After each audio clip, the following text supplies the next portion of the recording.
Hello दोस्तों, मैं अमृता आप लोगों के लिए एक न्यू वीडियो लेके हाज़िर हूँ। तो आज रविंद्रनाथ टैगोर जी की जयंती है, 159वीं जयंती है। तो चलिए उनके बारे में कुछ पढ़ते हैं। रविंद्रनाथ टैगोर एक विश्वविख्यात कवि, साहित्यकार और दार्शनिक थे। वे अकेले ऐसे भारतीय साहित्यकार हैं जिन्हें नोबेल पुरस्कार मिला है। वह नोबेल पुरस्कार पाने वाले प्रथम एशियाई और साहित्य में नोबेल पाने वाले पहले गैर यूरोपीय भी थे। वह दुनिया के अकेले ऐसे कवि हैं जिनकी रचनाएं दो देशों का राष्ट्रगान है, भारत का राष्ट्रगान जन गण मन और बांग्लादेश का राष्ट्रीय गान अमार सोनार बंगला। गुरुदेव के नाम से भी प्रसिद्ध रविंद्रनाथ टैगोर ने बंगला साहित्य और संगीत को एक नई दिशा दी। उन्होंने बंगाली साहित्य में नए तरह के पद्य और गद्य और बोलचाल की भाषा का भी प्रयोग किया। इससे बंगाली साहित्य क्लासिकल संस्कृत के प्रभाव से मुक्त हो गया। रविंद्रनाथ टैगोर ने भारतीय सभ्यता की अच्छाइयों को पश्चिम में और वहाँ की अच्छाइयों को यहाँ पर लाने में प्रभावशाली भूमिका निभाई। उनकी प्रतिभा का अंदाजा इसी बात से लगाया जा सकता है कि जब वे मात्र 8 साल के थे तब उन्होंने अपनी पहली कविता लिखी थी। 16 साल की उम्र में भानु सिम्हा उपनाम से उनकी कविताएं प्रकाशित भी हो गईं। वह घोर राष्ट्रवादी थे और ब्रिटिश राज की भत्सना करते हुए देश की आज़ादी की मांग की। जलियांवाला बाग कांड के बाद उन्होंने अंग्रेजों द्वारा दिए गए नाइटहुड का त्याग कर दिया। उनकी अर्ली लाइफ के बारे में हम लोग जानते हैं कुछ। रविंद्रनाथ ठाकुर का जन्म 7 मई 1861 को कोलकाता के जोड़ा सांको ठाकुर वाड़ी में हुआ। उनके पिता देवेंद्रनाथ टैगोर और माता शारदा देवी थी। वह अपने माँ बाप की 13 जीवित संतानों में सबसे छोटे थे। जब वे छोटे थे तभी उनकी माँ का देहांत हो गया और चूंकि उनके पिता अक्सर यात्रा पर ही रहते थे इसलिए उनका लालन पालन नौकरों चाकरों द्वारा ही किया गया। टैगोर परिवार बंगाल रेनेसां नवजागरण के अग्र स्थान पर था। वहाँ पर पत्रिकाओं का प्रकाशन, थिएटर, बंगाली और पश्चिमी संगीत की प्रस्तुति अक्सर होती रहती थी। इस प्रकार उनके घर का माहौल किसी विद्यालय से कम नहीं था। उनके सबसे बड़े भाई द्विजेंद्रनाथ एक दार्शनिक और कवि थे।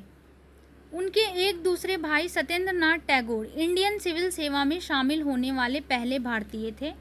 उनके एक और भाई ज्योतिन्द्रनाथ संगीतकार और नाटककार थे। उनकी बहन स्वर्ण कुमारी देवी एक कवयित्री और उपन्यासकार थी। पारंपरिक शिक्षा पद्धति उन्हें नहीं भाती थी, इसलिए कक्षा में बैठकर पढ़ना पसंद नहीं था। वह अक्सर अपने परिवार के सदस्यों के साथ परिवार के जागीर पर घूमा करते थे। उनके भाई हेमेंद्रनाथ उन्हें पढ़ाया करते थे। इस अध्ययन में तैराकी, कसरत, जूडो और कुश्ती भी शामिल थे। इसके अलावा उन्होंने ड्राइंग, शरीर रचना, इतिहास, भूगोल, साहित्य, गणित, संस्कृत और अंग्रेजी भी सीखा। आपको ये जानकर हैरानी होगी कि औपचारिक शिक्षा उनको इतनी नापसंद थी कि कोलकाता के प्रेसिडेंसी कॉलेज में वे सिर्फ एक दिन ही गए। अपने उपनयन संस्कार के बाद रविंद्रनाथ अपने पिता के साथ कई महीनों के भारत भ्रमण पर निकल गए। हिमालय स्थित पर्यटन स्थल डलहौजी पहुंचने से पहले वह परिवार के जागीर शांति निकेतन और अमृतसर भी गए। डलहौजी में उन्होंने इतिहास, खगोल विज्ञान, आधुनिक विज्ञान, संस्कृत, जीवनी का अध्ययन किया और कालिदास के कविताओं की विवेचना की। इसके पश्चात रविंद्रनाथ जोड़ा सांको लौट आए और सन 1877 तक अपनी कुछ महत्वपूर्ण रचनाएं कर डाली। उनके पिता देवेंद्रनाथ उन्हें बैरिस्टर बनाना चाहते थे, इसलिए उन्होंने रविंद्रनाथ को वर्ष 1878 में इंग्लैंड भेज दिया।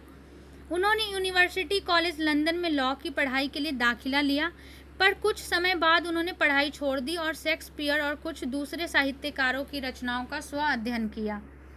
सन 1880 में बिना लॉ की डिग्री के वह बंगाल वापस लौट आए। वर्ष 1883 में उनका विवाह मृणालिनी देवी से हुआ। उनके करियर के बारे में कुछ जानते हैं। इंग्लैंड से वापस आने और अपनी शादी के बाद से लेकर सन 1901 तक का अधिकांश समय रविंद्रनाथ ने सियालदा, अब बांग्लादेश में है वो सियालदा जगह, स्थित अपने परिवार की जागीर में बिताया। वर्ष 1898 में उनके बच्चे और पत्नी भी उनके साथ यहाँ रहने लगे थे।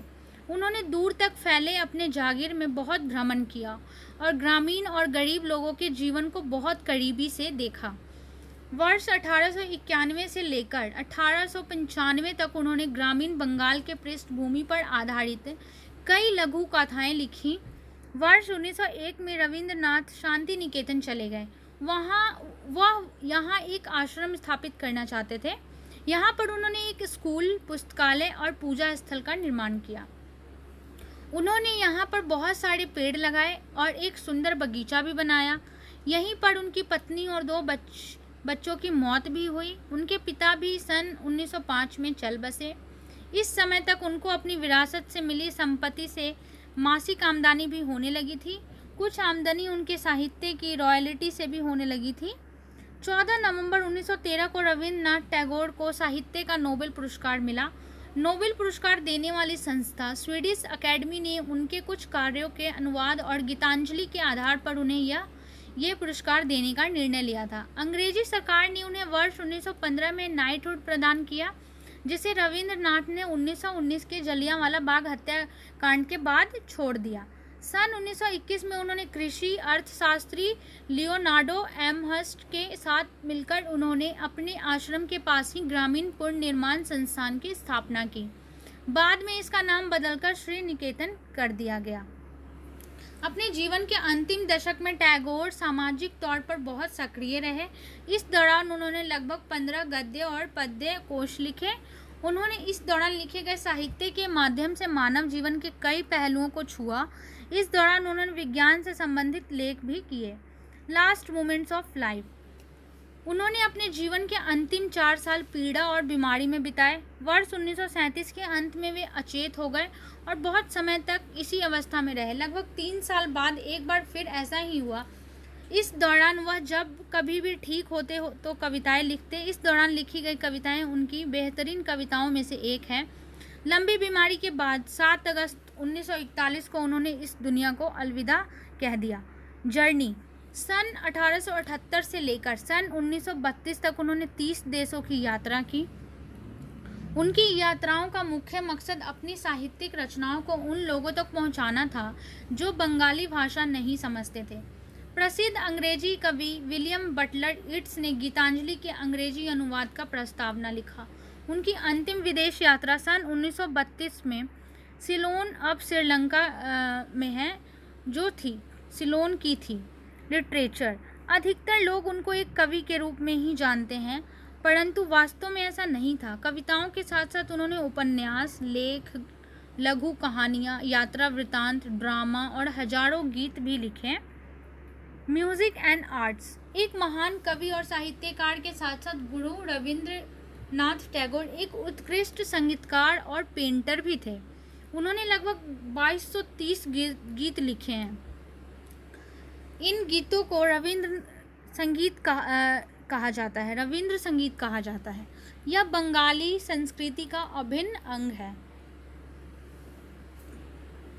भारत और बांग्लादेश के राष्ट्रगीत जो रविंद्रनाथ टैगोर द्वारा लिखे गए थे भी इसी रविंद्र संगीत का हिस्सा है। लगभग 60 साल की उम्र में रविंद्रनाथ टैगोर ने ड्राइंग और चित्रकला में रुचि दिखाना प्रारंभ किया।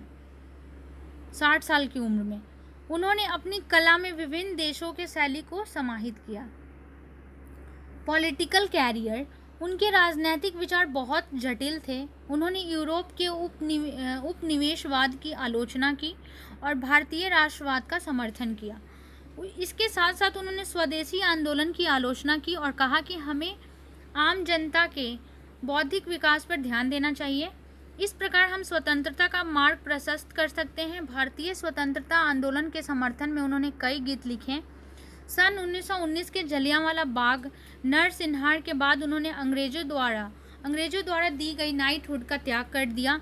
गांधी और अंबेडकर के मध्य अछूतों के लिए पृथक निर्वाचक मंडल मुद्दे पर हुए मतभेदों को सुलझाने में उनकी महत्वपूर्ण भूमिका रही। उनका जन्म जो है 7 मई 1861 में कोलकाता में हुआ था और मृत्यु 7 अगस्त 1941 कोलकाता में हुआ था। उपलब्धियां: कविता संग्रह गीतांजलि के लिए साहित्य का नोबेल पुरस्कार 1913 में विश्व भारती को मिला और विश्व भारती की स्थापना की। थैंक यू, धन्यवाद। उम्मीद है कि आप लोगों को रविंद्रनाथ टैगोर के बारे में ये सारी बातें जानकर आप लोगों को अच्छा लगा होगा और मिलते हैं हम लोग नेक्स्ट वीडियो में। Thank you so much.